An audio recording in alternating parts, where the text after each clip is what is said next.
아직도 많은 사람들은 투자를 타이밍이라고 생각하고 계좌에 찍힌 수익률이라고 착각합니다.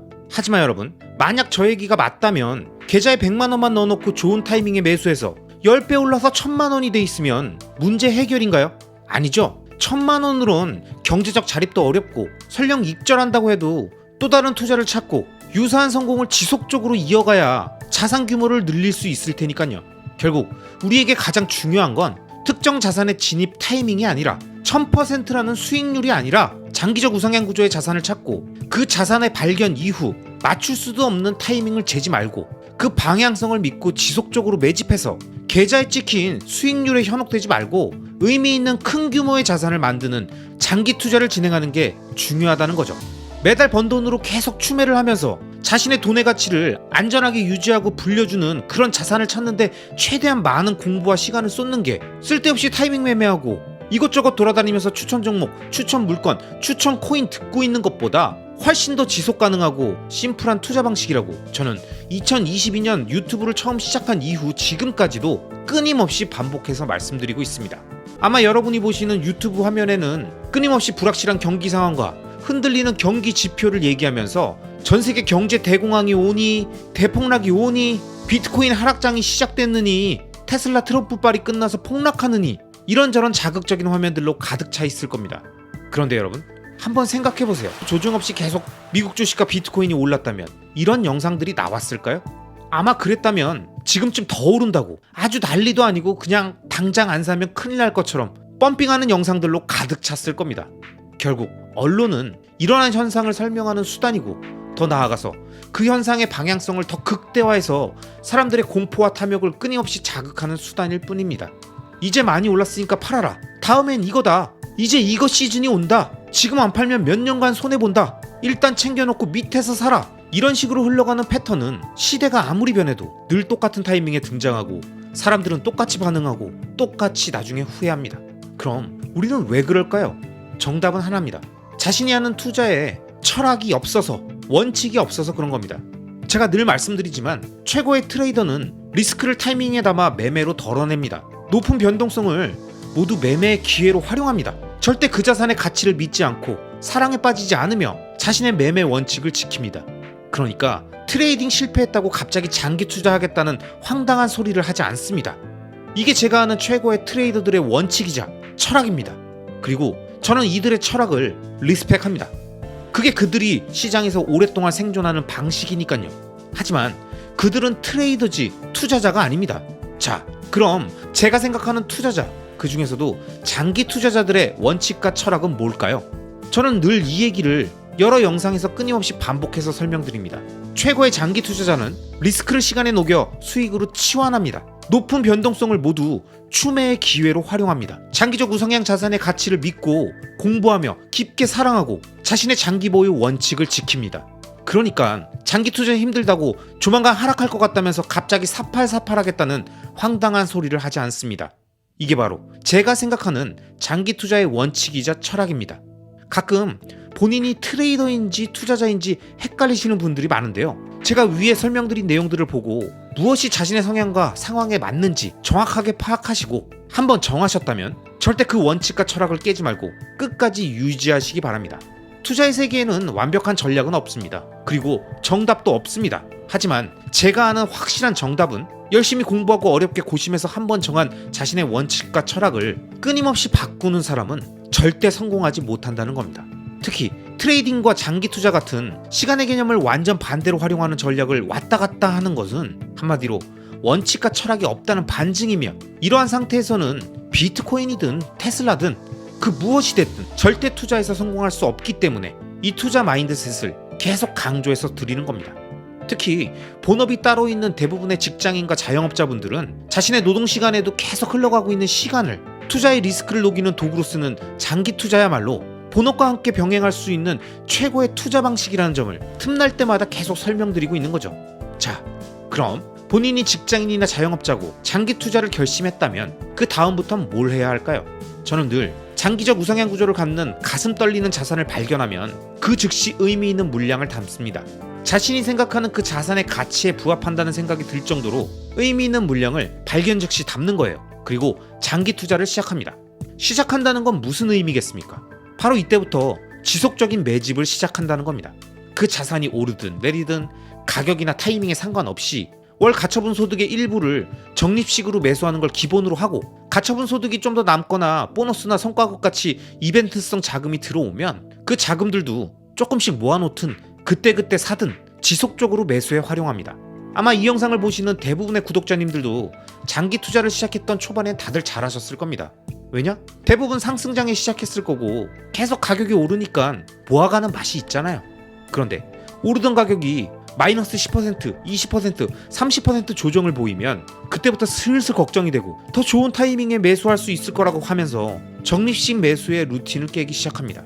그래도 그러다가 조정 마치고 다시 상승하면 곧바로 추매하면 되니까 그럭저럭 그 흐름을 이어가실 겁니다. 하지만 그렇게 오는 상승장이 지나고 본격적인 하락장이 시작되면, 특히 테슬라나 비트코인처럼 변동성 큰 자산의 하락장이 오면 대부분은 적립 매수의 루틴이 하나 둘씩 깨지기 시작합니다. 왠지 모르게 점점 지금은 사기 싫고 조금 더 모았다가 사고 싶고 반등하는 거 보면 그때 사고 싶어진다는 거죠. 그런데 여러분, 아마 장기 투자하시면서 상승장과 하락장을 모두 다 경험해 보셨던 분들은 대부분 공감하실 겁니다. 이렇게 더럽게 사기 싫었을 때 계속 매수했던 게 결국 시간이 지나고 나면 진짜 알짜배기였다는 걸요. 이놈들이 조금 시간이 지나서 보니까 완전 좋은 가격에 매수해서 수량을 늘려준 효자 효녀였다는 걸요. 딱 이 경험 한 번만 갖고 계시면 그 다음부터는 그냥 반복입니다. 자, 마이클 셀러가 연설에서 언급했던 2020년부터 2024년까지 마이크로 스트래티지의 비트코인 매수 시점을 녹색점으로 표시한 그래프를 보여드립니다. 여기 나와 있는 것처럼 마이클 셀러는 상승장이었던 2022년에 처음 비트코인을 알고 매수를 시작해서 2021년까지의 상승장, 2022년의 대하락장, 그리고 반등의 2023년, 현물 ETF 승인으로 폭등했던 2024년까지 오르든 내리든 횡보하든 꾸준히 계속 매집했더니 결국 무슨 일이 생겼습니까? 비트코인만 계속 모았는데 4년 동안 전 세계 1위 시가총액의 엔비디아보다 주가가 더 많이 올랐죠? 이게 바로 장기적 우상향 구조의 자산을 정석적으로 대하는 가장 현명한 방식입니다. 아마 마이크로 스트래티지처럼 2020년부터 2024년까지 오르든 내리든 비트코인을 팔지 않고 지속적으로 모아오셨던 장기 투자자분들은 이미 몇백 %의 세 자릿수 수익률과 든든하게 늘어난 자산 규모를 갖고 편안한 마음으로 앞으로 진행될 2025년의 상승장을 맞이하고 계실 겁니다. 그런데 2021년의 상승장에서 비트코인 수량 늘린다면서 고배율 선물 거래하고 알트 4848 하던 사람들, 2022년에 하락장 피하겠다고 중간에 팔고 아래서 더 산다던 사람들 중에서 실제로 현재 수량이 더 늘어난 사람을 저는 온라인이든 오프라인이든 본 적이 없습니다. 그렇게 스마트한 척 떠들던 사람들은 대하락장에 다 쓸려 내려가고 다시 찾아온 반등장과 상승장에 유일하게 웃고 있는 자는 기업이든 개인이든 꾸준히 지속적으로 매집했던 장기 투자자들 뿐입니다. 여러분, 이게 뭘 얘기할까요? 이것보다 더 좋은 교본이 있을까요? 그리고 이 사람들은 앞으로 상승장이 지속되든 하락장이 오든 어떻게 행동할까요? 이미 성공 방정식을 알고 있는데 어떤 행동을 할지는 답이 이미 정해져 있는 거 아니겠습니까? 이래서 실전 경험이 매우 중요하다는 겁니다. 그럼 테슬라는 어떨까요? 2022년 대하락장 이후에 다른 빅테크 주식들이 다 반등해서 사상 최고치를 찍고 있을 때 혼자 중간에 꺾여서 다시 바닥으로 가니까 테슬라에 투자하던 개인이든 기관 투자자든 장기 투자한다던 유튜버든 너도 나도 할 거 없이 테슬라 반등하려면 멀었다고 지금 당장 팔라고 난리였죠. 그 당시 비관론에 젖어서 스스로를 자책하고 장기 투자를 후회했던 사람들이 온라인이든 오프라인이든 엄청났습니다. 당연히 테슬라가 미국 주식 매수 규모로 국내 1위였으니까 다양한 성향의 분들이 물려 계셨겠죠. 그런데 여러분, 2020년부터 매수했던 투자자분들은 대하락장이 왔어도 플러스 수익이었고 하락 횡보하던 2023년, 2024년에도 꾸준히 매수하며 루틴을 지킨 분들은 미국 대선 이후 갑자기 미친듯이 오르는 상승장이 왔을 때 그동안의 그 모든 것들을 보상받았습니다. 그렇게 세 자릿수 이상의 수익률과 늘어난 수량을 갖고 본격적인 2025년 상승장을 맞이하게 된 분들 역시 앞으로 하락장이 오면 뭘 하겠습니까? 언론에서 뭐라고 떠들든 유튜브에서 뭐라고 호들갑을 떨든 이분들, 이 테슬람들은 절대 흔들리지 않습니다. 왜냐? 이분들은 앞서 설명드린 비트코이너, 비트맥시 분들처럼 자신이 믿는 장기적 우상향 구조의 그 자산에 대한 강력한 믿음과 신뢰, 깊은 이해를 바탕으로 어설프게 떠드는 언론 뉴스와 기사, 유튜버들의 호들갑에 전혀 동요되지 않기 때문입니다. 그리고 그런 마인드로 지속했던 지난 4년의 결과가 자신의 수익으로 증명이 됐기 때문에 어떤 상황이 오든 지속적으로 모아가는 것만이 최고의 투자 방식이라는 걸 몸으로 습득했으니까요. 이분들은 지금도 제 영상들을 흐뭇한 마음으로 편안하게 듣고 계실 겁니다. 마치 쉬는 날 오전에 커피 한잔 하면서 라디오를 그냥 틀어놓은 것처럼 아마 그런 느낌이시겠죠? 저는 유튜브를 하면서 한 가지 바람이 있습니다. 뭐냐? 최대한 이 채널의 영상들을 보시면서 이제 막 투자를 시작하신 많은 초보 투자자분들, 투자 경험은 많이 있지만 이제 막 장기 투자로 전향하신 분들이 앞서 설명드린 장기 투자자분들처럼 장투 기간이 4년 5년이 지나서 흐뭇한 마음으로, 편안한 마음으로 제 영상 보면서 멘탈 부여잡지 않아도 되는 그런 상태로 최대한 많이 진입하셨으면 하는 겁니다. 그럼 얼마나 좋겠습니까? 구독자분들 개인 차원에서 부유해서 좋고, 국가 차원에서 부강해지니까 좋고, 많은 분들과 함께 채널도 성장하니까 저도 좋고, 그런 밝은 미래가 우리를 기다리고 있지 않을까요? 상대가 잃어야 내가 얻는 제로섬이 아닌 모두가 성공할 수 있는 이 투자의 길에 올해도 많은 분들과 만나 뵙고 함께 할 수 있기를 바라면서 앞으로도 계속 좋은 영상으로 우리들의 장기 투자 여정에 늘 함께 하겠습니다. 우리가 투자를 하다 보면 누구나 한 번쯤 꼭 이런 얘기를 하게 됩니다. 왠지 올라갈 것 같았는데 이럴 줄 알았으면 좀 더 담아둘 걸 그랬네. 이거 뭐 괜히 쫄았네. 야, 하루에도 가격이 이렇게 요동치는데 이걸 어떻게 들고 있냐?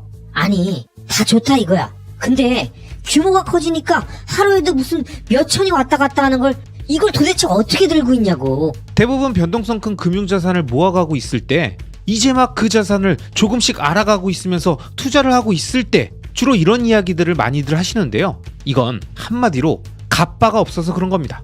강한 심장과 단단한 가슴 근육이 있어야 자신의 투자 규모가 커지는 걸 감당할 수 있는데, 본인이 현재 감당할 수 있는 수준보다 더 무리한 규모로 투자를 했거나 무리한 레버리지를 사용해서 시간에 쫓기고 있으면 지속되는 가격의 급등락에 무조건 일일비하면서 완전 정신을 못 차리게 되는 거죠.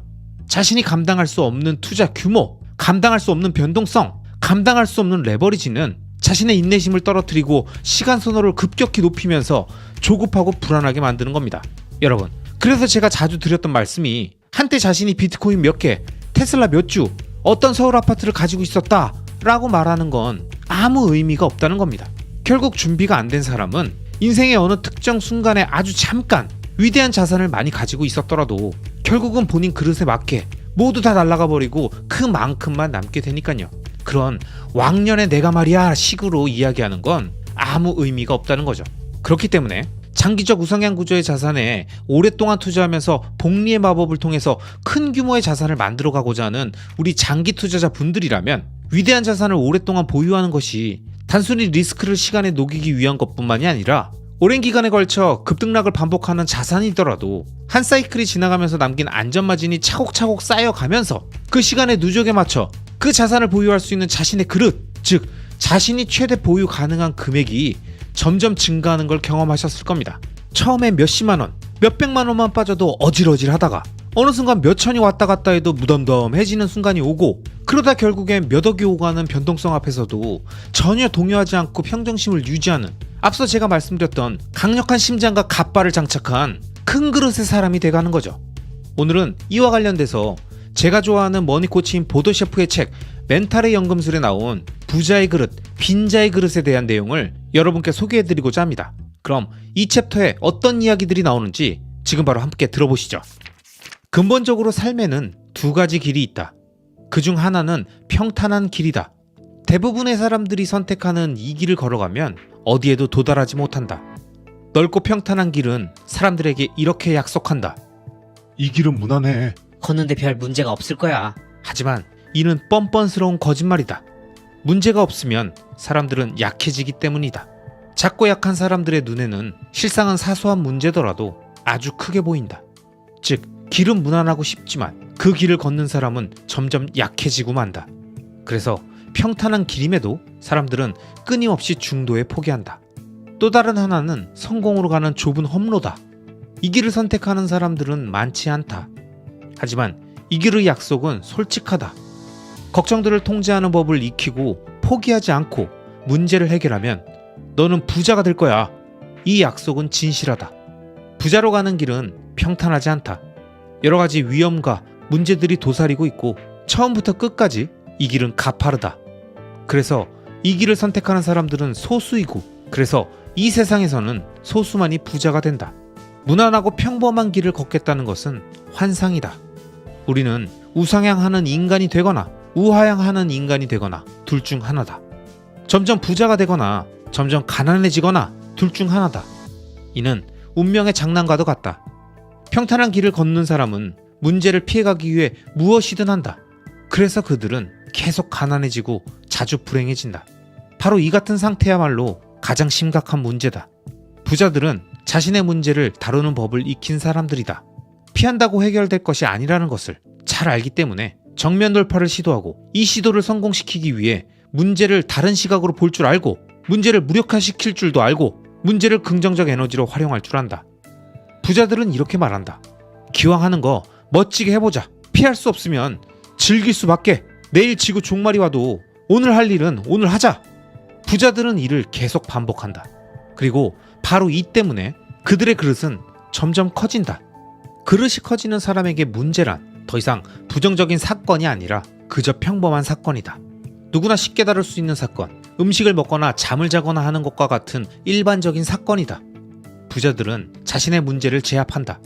빈곤한 사람들은 자신의 문제에 제압당한다.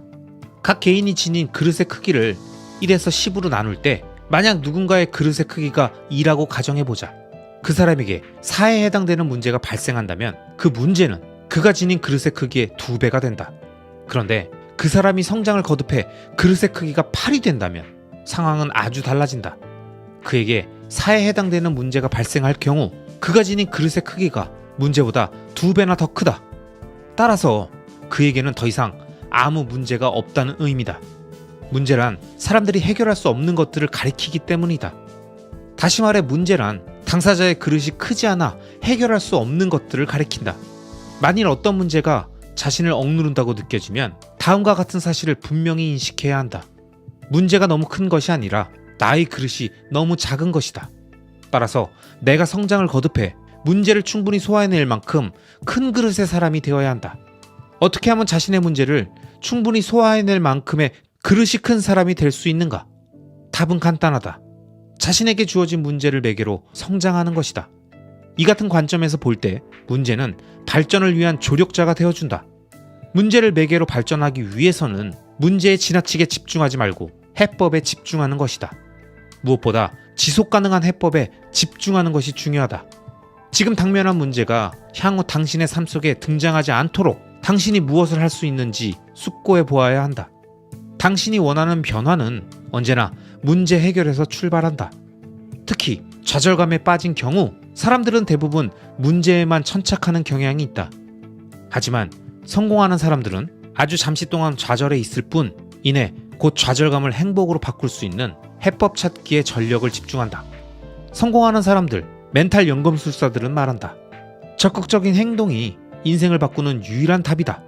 적극적으로 행동하면 문제가 사실은 문제처럼 보이는 것일 뿐 생각지 못했던 새로운 가능성과 기회라는 것을 알고 여기에 매료된다. 해결해야 할 문제가 크면 클수록 당신의 그릇은 커진다. 그리고 그만큼 벌어들이는 돈도 많아진다. 여기 당신이 알아야 할 중요한 진실이 하나 또 있다. 최종적인 성공이란 존재하지 않는다는 것이다. 일정 수준의 자산을 벌어놓았다고 해서 이제 아무 걱정이 없을 거라고 생각하는 사람들에게는 악몽이 닥칠 것이다. 성공은 늘 일회적인 사건이며 지속될 수 있는 속성을 갖고 있지 않다. 다시 말해 성공은 언제나 가능태다. 완성태가 아니다. 예를 들어 로또 복권 당첨자들은 자신이 소화해내기에는 너무 큰 문제와 갑자기 마주친 것이다.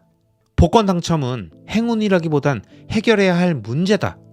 하지만 감당하기엔 너무 큰 문제라 당첨자의 80%는 당첨금을 수령한 지 2년 안에 모두 날리고 만다. 아울러 그릇이 작은 사람은 실패를 만회할 기회를 얻는데도 실패한다. 부자가 되고 싶은가? 먼저 그릇을 키워라. 그릇이 클수록 그 안에 담기는 돈도 많아진다. 그 누구도 예외 없이 자신이 갖고 있는 그릇의 크기만큼 돈을 번다. 여러분, 이 책의 저자는 우리가 살면서 겪는 대부분의 문제는 환경이, 상황이, 다른 사람들이 문제가 아니라 내가 그 문제를 풀 수 있을 만큼의 그릇이 아직 아니라는 것이 핵심이라고 말합니다. 문제가 어렵다는 것은 그 문제를 풀 수 있는 능력이 아직 없다는 것이지 누구에게나 그 문제가 풀 수 없는 난제가 아니라는 거죠. 그렇기 때문에 스스로 끊임없이 노력하며 자신의 그릇을 키워가야 하는데 저는 이 과정에 가장 좋은 투자 방식이 바로 장기 투자라고 생각합니다. 시간이 녹여주는 리스크가 우리에게 치환된 수익을 주는 것만큼 자연스레 그 치환된 수익을 담을 나 자신의 그릇 역시 천천히 커져나갔으니까요.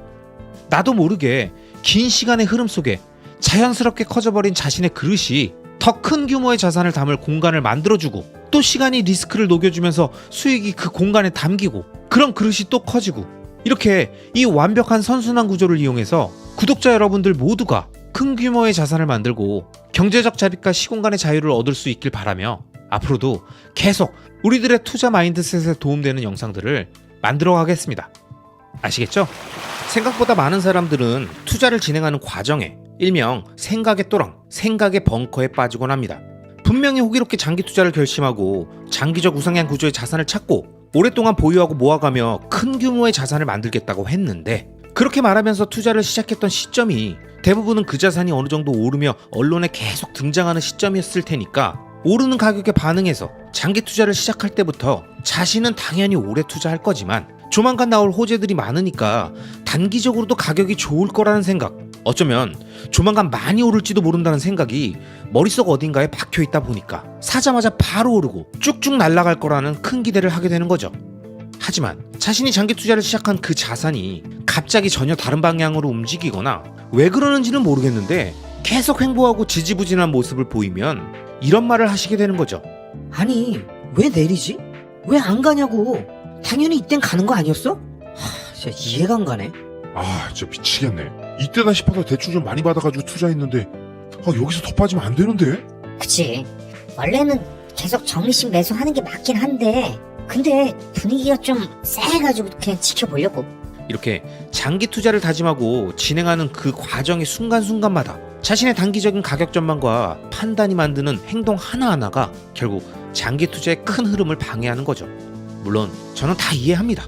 장기 투자하겠다고 했지만 단기적인 가격 전망도 해보고 기대도 하고 좀 무리해서 배팅도 한번 해보고 그랬다가 좋은 결과 있으면 좋고 예상대로 안 되면 아쉽겠지만 어차피 계속 장기 투자할 거니까 손해보는 건 아니지 않느냐 이렇게 말씀하실 수도 있겠죠.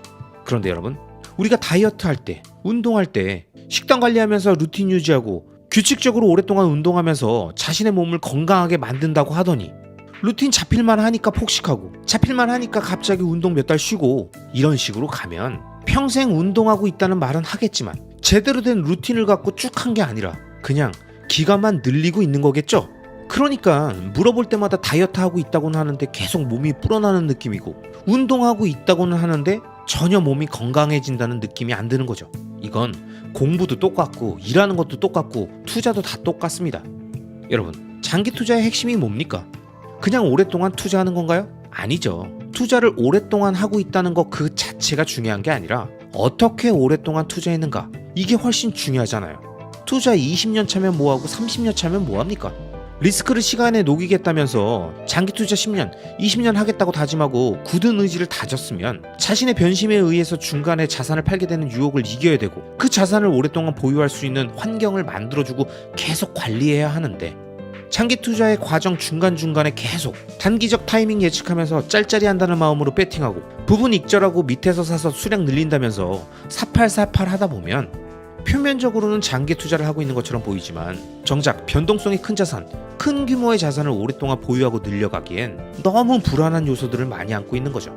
이게 무슨 말이냐면 이런 식으로 투자를 하면 평상시엔 장기 투자하면서 지루하지도 않게 짤짤이도 해서 잔재미도 보고 수량도 늘려서 좋다고 하겠지만 그런 생각과 행동이 몇 번 맞아떨어지면서 자신감이 붙으면 우리 인간은 100% 점점 더 규모를 키우고 배팅의 횟수를 늘리고 점점 장기 투자에 불리한 리스크를 키우다가 시장이 갑자기 자신의 생각과 전혀 다른 방향으로 움직이게 되는 전혀 예측하지 못한 그 구간이 나타나면 짤짤이 사팔사팔로 그동안 벌었던 모든 거를 원점으로 만들어버리고 결국 장기 투자를 진행하던 본질마저 크게 흔들리게 되는 겁니다. 아마 이 영상을 보고 계시는 구독자님들 중에서도 분명히 지금 아니면 과거에 이러한 경험을 하셨던 분들이 계실 겁니다. 그리고 아직도 이런 행동들을 하면서 스스로 장기 투자자라고 부르고 장기 투자를 하고 있으면서 단기적인 관점과 배팅도 시도하는 나름 하이브리드형 투자자라는 생각을 하고 계시는 분들도 계시겠죠. 하지만 여러분, 제가 앞서 예로 설명드렸던 것처럼 건강한 몸을 만들겠다면서 루틴이 생길만 하면 깨고 잡힐만 하면 끊어버리는 행위를 하면서 스스로는 평생 운동을 하고 있고 다이어트를 하고 있다고 말하는 사람처럼 장기 투자의 루틴이 잡힐만 하면 타이밍 예측해서 단타하고 장기 투자 마인드셋이 잡힐만 하면 고배율 ETF나 잡코인 섞어주고 10배, 30배, 50배, 100배짜리 선물 거래하는 건 그 규모를 떠나서 절대 건강한 장기 투자자가 아닙니다. 그런 식으로 오랫동안 투자하고 있다고 결코 리스크가 시간에 녹아서 수익으로 치환되는 게 아니라니까요. 왜냐? 장기 투자 마인드셋이 완벽하게 세팅되지 않았으니까 틈만 남은 또랑에 빠지고 샛길로 가는 빈도수가 높고 끊임없이 자신의 소중한 에너지와 자본, 시간을 엉뚱한 곳에 분산하게 되니까요. 그러니까 결국 아주 조금씩 무너진 장기 투자 마인드와 강력한 자극에 조금씩 노출된 우리 인간의 도마뱀의 뇌가 어느 순간 이성을 마비시키고 장기 투자의 위대한 여정을 한순간 무너뜨리는 정말 말도 안 되는 헛발질을 하게 되는 거죠. 그리고 정말 기가 막히게도 자신의 그 헛발질이 끝나고 나면 장기 투자하겠다던 그 자산은 여러분을 남겨놓고 따라올 틈도 주지 않고 가속도를 내면서 순식간에 자신의 시야에서 사라지게 되는 겁니다. 정말 눈 깜짝할 사이에 오랜 기간 동안 기다렸고 준비했던 장기 투자의 과실을 바로 눈앞에서 잃게 되는 거죠. 이처럼 장기 투자라는 여정은 단순히 시간을 늘려서 되는 게 아닙니다. 그 시간을 어떻게 보냈느냐, 이게 핵심인 거죠. 물론 우리는 머리로는 다 압니다. 잘 알고 있어요. 장기 투자의 기본 원칙을 꾸준히 지키고 차분하게 자산 모아가면서 리스크를 시간에 녹여라. 제 채널의 구독자님들이라면 이미 다 아시죠? 이거 모르는 분들이 계십니까? 하지만 현실에서 그 원칙을 지켜내는 건 또 다른 문제니까요. 이건 결코 쉽지는 않습니다. 왜냐? 우리는 끊임없이 외부의 자극을 받고 그 자극들이 우리의 투자 결정을 흔들어 놓으니까요. 언론에서 이제는 끝물이다, 더 이상 상승 여력이 없다, 이런 같은 말만 계속 들으면 괜히 불안해지고, 반대로 이번엔 대박 기회다, 이제 마지막 찬스다, 이런 말만 계속 듣다 보면 욕심이 생기면서 무리해서라도 대출 좀 더 땡겨야 되는 거 아닌가? 이런 생각이 들기 마련이니까요. 단기적으로 큰 수익을 낼 수 있는 기회가 바로 우리 눈앞에 보일 때, 바로 눈앞에 있다고 느낄 때 우리는 본능적으로 그 기회를 잡으려고 평상시엔 전혀 하지도 않을 무모한 행동까지 하게 된다는 겁니다. 즉, 우리가 왜 장기 투자를 하려고 하고 어디로 가야 하고 어떻게 투자하겠다고 했던 목표를 잠시 잊고 단기적인 성공에 집중하게 되면서 장기 투자의 장점인 낮은 시간 선호가 갑자기 급격히 높은 시간 선호로 바뀌게 되는 거죠. 그리고 이런 과정이 반복되면서 우리는 무의식적으로 리스크를 키우고 결국 장기 투자의 여정을 방해하게 되는 겁니다. 여러분, 장기 투자는 마치 나무를 심고 키우는 것과 같습니다. 나무 심어놓고 매일 쳐다봐도 처음엔 천천히 자라는 것 같고 별다른 변화가 없는 것 같이 보이지만 시간이 지나고 어느 순간 그 나무를 우연히 보면 엄청나게 성장한 모습을 보게 되잖아요. 어느 순간 봤더니 그냥 쭉 커버렸잖아요. 하지만 나무 잘 키우겠다고, 더 신경 쓰겠다면서 그 나무가 자라는 동안 계속해서 가지 자르고 뿌리도 건드리고 옆에 다른 씨앗도 심기 시작하면 어떻게 될까요? 나무가 제대로 자라날 수 있을까요? 아니죠. 결국 우리가 해야 할 일은 좋은 묘목을 고르고 좋은 터전에 심어줬다면 나무가 자연스럽게 자라날 수 있도록 묵묵히 기다리고 돌보는 겁니다. 이게 바로 장기 투자 마인드예요. 마라톤이나 높은 산을 오르는 등반처럼 장기 투자도 처음 시작할 때는 힘차게 출발합니다. 근데 좀 가다 보면 어때요? 생각보다 목적지가 멀게 느껴지고 가파른 산길이나 언덕을 오르다 보면 점점 숨도 차고 다리도 후들거리니까 좀 쉬고 싶죠. 여기서 좀 잠깐 쉴까? 근데 이 길이 맞긴 한 거지? 어차피 갈 거니까 뭐 좀 쉬어도 되잖아. 이런 생각도 들겠죠. 하지만 정작 정상에 오른 사람들은 나중에 뭐라고 하나요? 정말 힘들었지만 포기하지 않길 잘했다, 이런 말들을 하잖아요. 여러분, 이겁니다. 정상에 오른 순간의 그 성취감은 중간에 힘들 때 포기했던 사람들은 결코 끝까지 전혀 느낄 수가 없습니다. 투자의 세계에서 중간중간 시장이 하락하거나 정체될 때 우리는 마치 가파른 산을 오르는 것 같은 그런 느낌이 들겠죠. 그럴 때 잠시 쉬고 싶고 방향도 바꾸고 싶다는 생각도 들겠죠.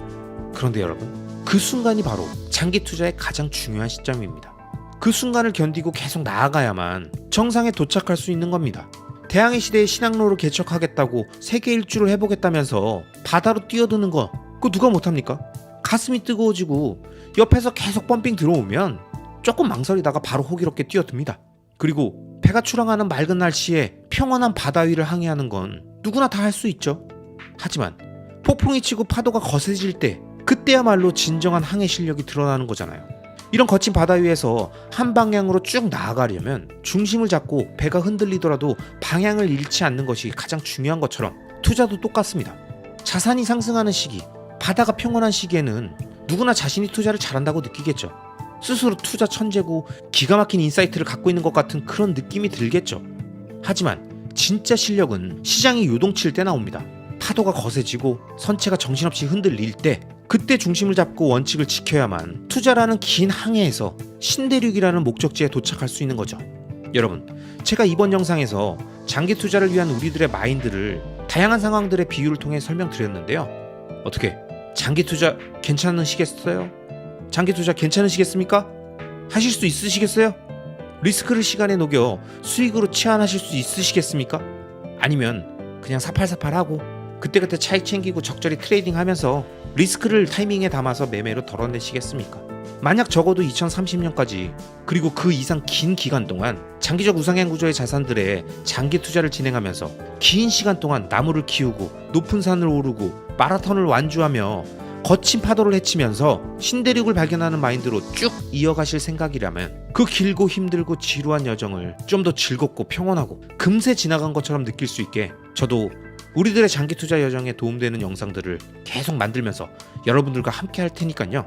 자신이 그리는 장기 투자의 종착점까지 마인드셋 완벽하게 하고 흔들림 없이 투자를 이어가시기 바랍니다. 아시겠죠? 그럼 오늘도 끝까지 시청해주신 모든 구독자님들을 리스펙합니다.